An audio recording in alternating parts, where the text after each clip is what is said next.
Now that we have data stored in a new collection, let's use that new collection and let's create an index, a geoindex in there, so that we can actually use the geoNear stage, which also exists in the aggregation framework. For this, I'll create an index on the location field with db transform persons create index, as we did in the geospatial module. This is the field name, and we want to have a 2D sphere index on that. So now with that index created, we can use transform persons for geolocation queries and also for the geolocation or the geospatial aggregation pipeline step. I'll run the pipeline I'll build now against transformed persons. And I want to use a special stage which is built for working with geodata, the $geoNear stage. Now geoNear takes a bunch of input to configure it. First of all, we need to define the point where we are for which we want to find close points, because geoNear allows us to simply find elements in our collection, documents in our collection, which are close to our current position. That is what geoNear does. Now for this, I need to pick a location, and I will take the coordinates I have here to guarantee that I'm at least close to at least one document in my collection. Near is not just a pair of coordinates though, it's a GeoJSON object, so we have to define a point and then the coordinates, and these are now two coordinates, longitude and latitude, and I will slightly modify that so that I don't have exactly the same location.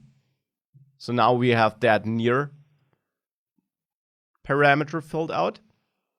Next, we can define a max distance in meters. Let's say we want to have like 10,000 meters, so 10 kilometers. You can also limit the amount of results you want to retrieve. And you can do this in this step instead of with a limit stage to do this more efficiently and just request this amount of documents instead of getting all and then limiting it in a new pipeline stage after you already fetched all. So let's say we want to limit it to 10. And we could also add a query here where we filter for other things. Now this is available because geoNear has to be the first element in a pipeline. If you want to use geoNear, it has to be the first element in the pipeline because it needs to use that index, and the first pipeline element is the only element with direct access to the collection. Other pipeline stages just get the output of the previous pipeline stage. This is the only element with direct access to the collection.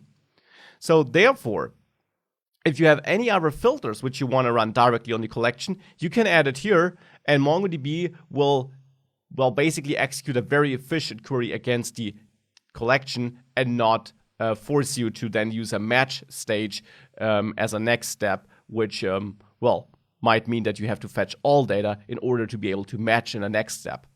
So here we could look for persons who are male, for example, or female to mix it up. Now, with that, there's one more field we have to specify, and that is the distance field. Distance field, because geoNear will actually also give us back the distance it calculated between our point and the document it found. And we can tell MongoDB in which new field it should store that. And I'll just name it distance. This name is up to you. Now let's give it a try. The aggregate should be in the right positions. And I find no results, which is of course my fault, because if I have a look into transformed persons, we see there is no gender in there. Yeah. So let's fix this and let's maybe look for a different query.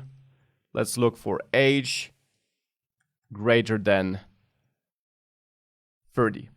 Okay, so let's try this again with the new query. Then I get no results. Well, maybe the distance is the problem. Let's improve that and let's go from 10 kilometers to 1,000 kilometers, so 1 million meters. And now this looks better. Now I have some results. And there, you can also see this new distance field was added to the output. This is the distance of this person to me. So you see 10 kilometers was a bit too optimistic. They're all like 600 kilometers away from me. And this is how you can use geoNear as a pipeline stage. One of the most important things to remember here is that it has to be the first stage. Thereafter, you can of course add all the other stages in the way I described it in the rest of this module.